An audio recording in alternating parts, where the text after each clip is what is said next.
మనిషి జీవితానికి ఒకే ఒక గోల్ ఉంది, అది హ్యాపీనెస్. కానీ విను, ఆ హ్యాపీనెస్ అంటే నీకు అనిపిస్తున్నది కాదు, పార్టీ కాదు, లగ్జరీ కాదు, స్టేటస్ కాదు, ఫేమ్ కాదు. ఎపిక్యూరస్ చెప్తాడు, సుఖం అంటే శరీరానికి నొప్పి లేకపోవడం, మనసుకు భయం లేకపోవడం. ఇంత సింపుల్. మన సమస్య ఏంటంటే మనకు అన్నెసెసరీ డిజైర్ ఎక్కువ. కార్ కావాలి, పెద్ద ఇల్లు కావాలి, ప్రమోషన్ కావాలి, అదర్ పీపుల్ అప్రిషియేషన్ కావాలి. అవి రాకపోతే stress, frustration, jealousy, depression. Epicurus straight గా చెప్తాడు, నీ కోరికలే నీ బాధ కారణం. అయితే సొల్యూషన్ ఏంటి? అతను డిజైర్స్ ని 3 కేటగిరీస్ లో డివైడ్ చేశాడు.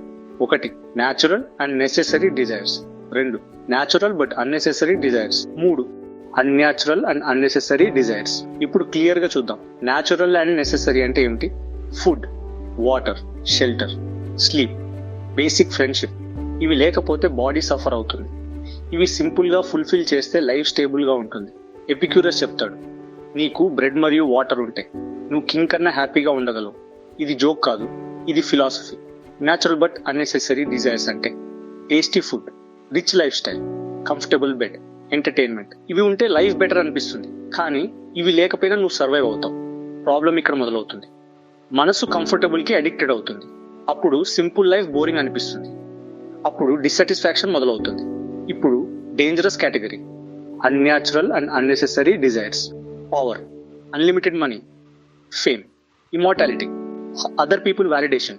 ఇవి నెవర్ సాటిస్ఫై అవ్వవు. ఎంత వచ్చినా ఇంకా కావాలి. ఇది అడుగులేని గొయ్యి. ఎపిక్యూరస్ వార్నింగ్ ఇస్తాడు, ఈ డిజైర్స్ వెంటపడితే నీ లైఫ్ మొత్తం యాంగ్జైటీ అవుతుంది. ఎపిక్యూరస్ ఫిలాసఫీని చాలా మంది మిస్అండర్స్టాండ్ చేస్తారు. ఎపిక్యూరస్ ప్లెజర్ ఫిలాసఫర్ అని అంటారు, కానీ చీప్ ప్లెజర్ గురించి మాట్లాడలేదు. Epicurus drinking, parties, wild life గురించి ప్రమోట్ చేయలేదు. ఎపిక్యూరస్ చెప్పింది, long term peace is the highest pleasure. అంతే, దీర్ఘకాలిక శాంతి అత్యున్నత ఆనందం. షార్ట్ టర్మ్ థ్రిల్ కాదు. అతను ఒక వర్డ్ యూజ్ చేశాడు, అథరాక్సియా. అంటే మెంటల్ డిస్టర్బెన్స్ లేకపోవడం. మైండ్ కామ్ గా ఉండాలి, ఫియర్ లేకుండా ఉండాలి. ఫియర్ గురించి మాట్లాడితే ఎపిక్యూరస్ 2 బిగ్గెస్ట్ ఫియర్స్ ని అటాక్ చేశాడు, గాడ్ ఫియర్, డెత్ ఫియర్. ముందుగా దేవుడి భయం. ఎపిక్యూరస్ ఒక బోల్డ్ మాట చెప్తాడు, దేవుళ్ళు ఉన్నా కూడా వాళ్ళు నీ రోజువారీ జీవితాన్ని కంట్రోల్ చేయరు. అంటే ప్రతి తప్పుకి పనిష్మెంట్, ప్రతి పనికి రివార్డ్ అని భయపడుతూ జీవించాల్సిన అవసరం లేదు. భయం మీద నిలిచిన విశ్వాసం మనసులో టెన్షన్ పెంచుతుంది. నువ్వు మంచిగా ఉండటానికి కారణం భయం అయితే అది స్వేచ్ఛ కాదు. ఫియర్ తో చేసిన గుడ్ యాక్షన్ రియల్ గుడ్నెస్ కాదు. నీ నిర్ణయాలు భయంతో వస్తే నువ్వు లోపల బానిసవే. ఇప్పుడు మరణ భయం. ఇది మనిషి లోపల ఉన్న అత్యంత పెద్ద భయం. ఎపిక్యూరస్ చెప్తాడు, మరణం మనకి సంబంధమే లేదు.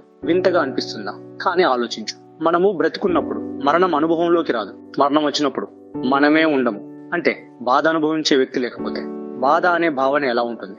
అందుకే అతను స్పష్టంగా చెప్తాడు, మరణాన్ని భయపడటం అనవసరం. ఇది థియోరీలా వినిపించవచ్చు, కానీ ఈ థాట్ ని లోపల యాక్సెప్ట్ చేస్తే నీ ఫ్యూచర్ యాంగ్జైటీ చాలా తగ్గుతుంది. ఎందుకంటే మన భయాల్లో సగం రాబోయే రోజు గురించి ఊహించిన భయమే. ఫియర్ తగ్గితే మైండ్ కామ్ అవుతుంది. మైండ్ కామ్ అయితే అదే నిజమైన freedom.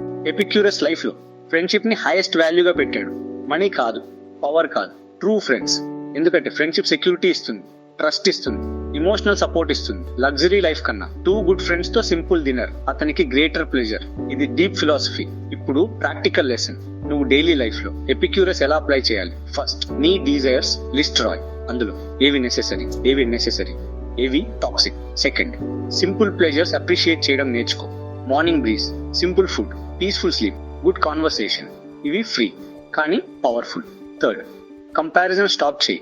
Unnatural and unnecessary desires create చేస్తుంది. ఎపిక్యూరస్ సింపుల్ గా చెప్పాడు, limit your desires, strengthen your friendships, remove your fears, enjoy simple life. ఇది గ్లామరస్ కాదు, ఇది వైరల్ కాంటెంట్ కాదు, కానీ ఇది స్టేబుల్ హ్యాపీనెస్ ఫార్ములా. ఎపిక్యూరస్ తత్వం యొక్క మూల భావం ఇది. నువ్వే నిర్ణయం తీసుకో. అంతులేని కోరికలతో నిండిన జీవితం కావాలా, లేదా భయం లేని సాదా సీదా జీవితం కావాలా? నిర్ణయం నీ చేతుల్లోనే ఉంది.